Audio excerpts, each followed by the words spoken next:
मोहाली के सेक्टर 66 जेएलपीएल के पास एक ऐसा मेडिकल लाइन में ऑक्सीजन चैम्बर अस्पताल स्थापित किया गया है जहां पर डायबिटीज़ से लेकर कई तरह की बीमारियों के लोगों का इलाज सिर्फ उन्हें ऑक्सीजन लेवल देने से, उनको ऑक्सीजन का प्रेशर देने से, जिसको एक थेरेपी का नाम दिया गया है, उससे किया जाता है।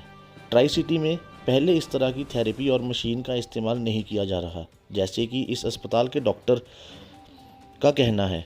और ये अस्पताल के डॉक्टर क्या कुछ दावा कर रहे हैं, हम आपको दिखाते हैं अपनी इस रिपोर्ट के ज़रिए। देखें पूरी रिपोर्ट।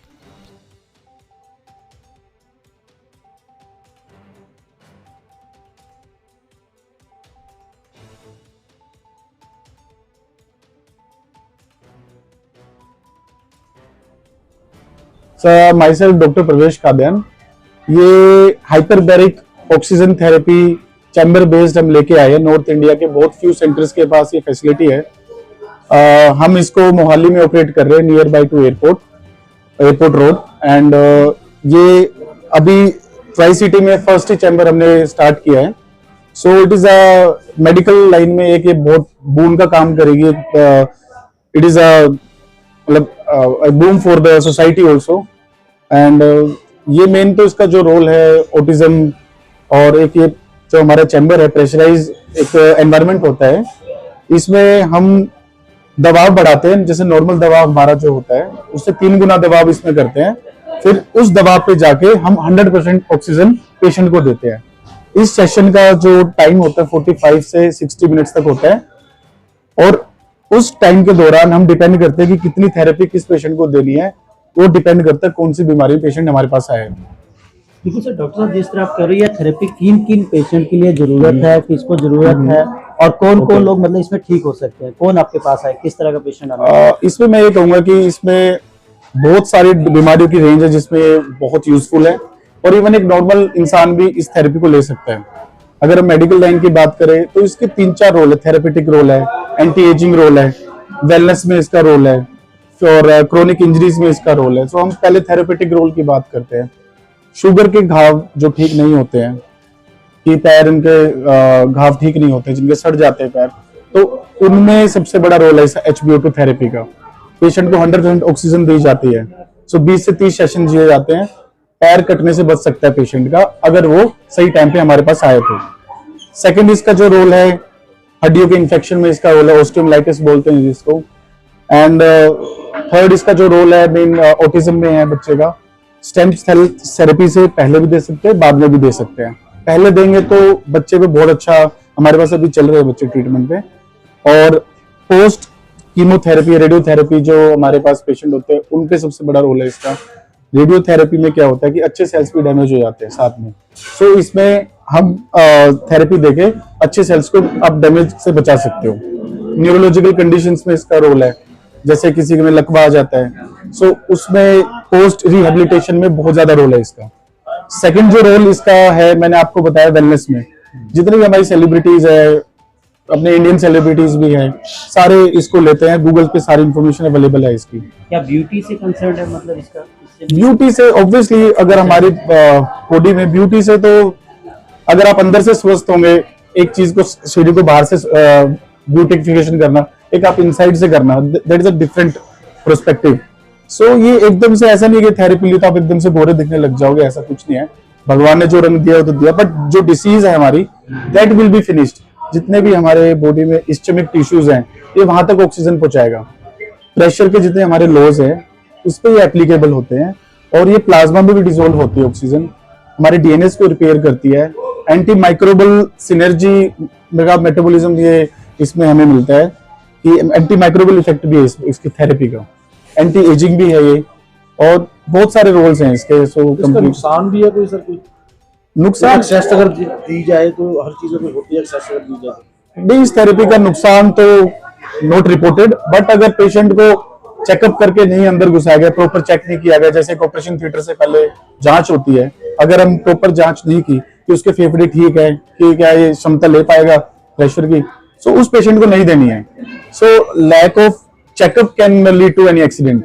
एक एक्सपर्ट की जरूरत है, एक्सपर्ट की सबसे जरूरत है इसमें, क्योंकि पेशेंट को किसको देनी है थेरेपी, किसको नहीं देनी है, किसको कितनी देनी है, So that need to be taken over. इतनी कारगर अगर ये टेक्नोलॉजी है तो आज किसी हॉस्पिटल्स ने क्यों नहीं अडॉप्ट की है?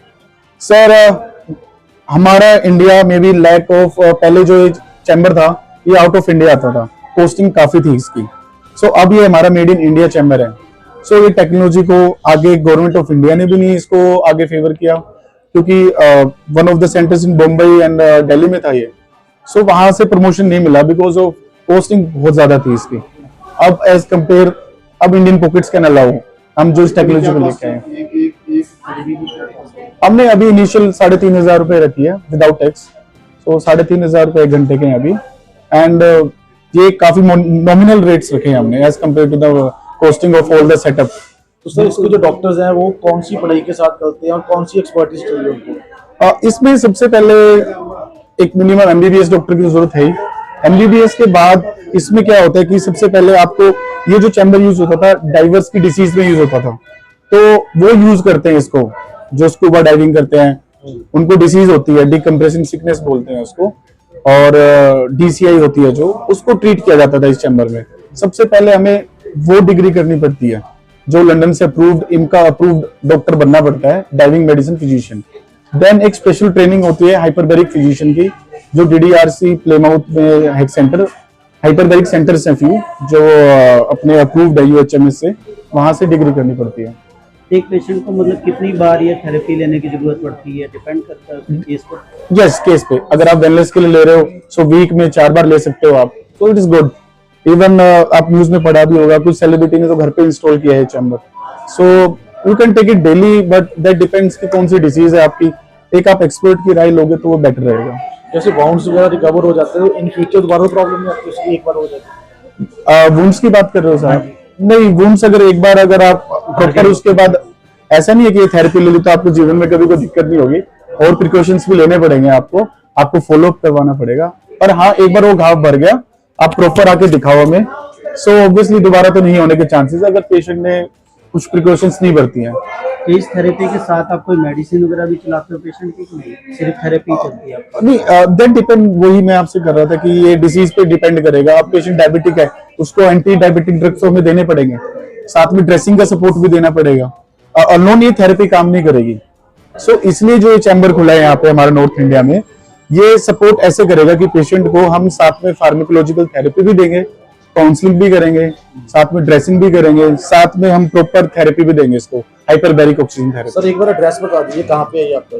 ये हमारा एयरपोर्ट रोड पे है, सेक्टर 66 है, एससीओ नंबर 41, जेएलपीएल मोहाली। टाइमिंग्स क्या रहेंगे? Timings 9 AM to 9 PM।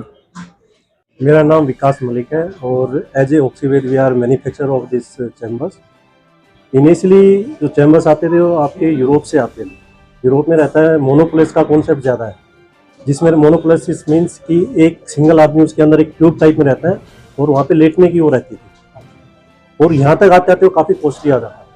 हमारा अपोलो के अंदर काफ़ी पहले से चैम्बर है इंस्टॉल है, काफ़ी वर्किंग कर रहा है वहाँ पे। और मुंबई में हमारा डिफेंस में है एक चैम्बर, कुछ फ्यू पॉइंट्स पे है जहाँ पे पहले से चल आ रहा है, लेकिन वहाँ से इंडिया के अंदर लेके आना, खासकर ये जो आपने चैम्बर देखा है ये मल्टीप्लेस है, 4 लोगों का आप एक साथ ट्रीटमेंट कर सकते हैं, तो इसकी कॉस्टली काफ़ी ज़्यादा थी।